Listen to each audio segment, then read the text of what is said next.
ಕಾಳಿಕಮ್ಮ ರಥೋತ್ಸವದ ವೇಳೆ ರಥದ ಚಕ್ರ ತುಂಡಾಗಿ ಭಕ್ತರ ಮೇಲೆ ಬಿದ್ದು ಇಬ್ಬರು ಸ್ಥಳದಲ್ಲಿಯೇ ಮೃತಪಟ್ಟಿರುವ ಘಟನೆ ತಮಿಳುನಾಡು ಗಡಿಭಾಗದ ಮಾದೇನಹಳ್ಳಿಯಲ್ಲಿ ನಡೆದಿದೆ. ಮೃತರು ಮಾದೇನಹಳ್ಳಿಯ ಮನೋಹರಂ ಮತ್ತು ಶರವಣ್. ಘಟನೆಯಲ್ಲಿ ಮೂವರು ಗಂಭೀರವಾಗಿ ಗಾಯಗೊಂಡಿದ್ದಾರೆ. ಕಾಳಿಯಮ್ಮ ದೇವಾಲಯದ ರಥೋತ್ಸವದಲ್ಲಿ ಈ ದುರ್ಘಟನೆ ಸಂಭವಿಸಿದೆ. ಪ್ರತಿ ವರ್ಷದಂತೆ ಈ ವರ್ಷವೂ ಕಾಳಿಯಮ್ಮ ರಥೋತ್ಸವವನ್ನು ಅದ್ಧೂರಿಯಾಗಿ ಮಾಡಲಾಗಿತ್ತು. ರಥವನ್ನು ನೂರಾರು ಭಕ್ತರು ಎಳೆದುಕೊಂಡು ಹೋಗುವ ವೇಳೆ ರಥದ ಚಕ್ರ ತುಂಡಾಗಿ ಭಕ್ತರ ಮೇಲೆ ಬಿದ್ದಿದೆ. ಕೂಡಲೇ ಸ್ಥಳದಲ್ಲಿದ್ದ ಪೊಲೀಸರು ಗಾಯಾಳುಗಳನ್ನು ಆಸ್ಪತ್ರೆಗೆ ಸಾಗಿಸಿದ್ದಾರೆ. ಈ ಜಾತ್ರೆಯಲ್ಲಿ ಸುಮಾರು 18 ಹಳ್ಳಿಯ ಸಾವಿರಾರು ಭಕ್ತರು ಪಾಲ್ಗೊಂಡಿದ್ದರು. ಘಟನೆಗೆ ಸಂಬಂಧಿಸಿದಂತೆ ಪಾಪರಪಟ್ಟಿ ಪೊಲೀಸ್ ಠಾಣೆಯಲ್ಲಿ ಪ್ರಕರಣ ದಾಖಲು ಮಾಡಲಾಗಿದೆ.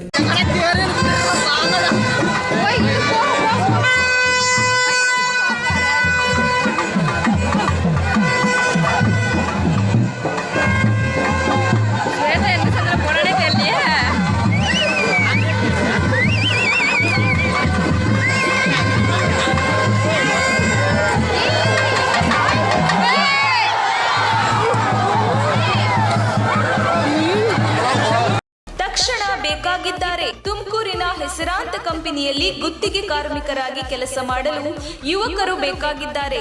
ಲೋಡಿಂಗ್ ಮತ್ತು ಅನ್ಲೋಡಿಂಗ್ ಕೆಲಸ ಮಾಡುವವರು ಬೇಕಾಗಿದ್ದಾರೆ.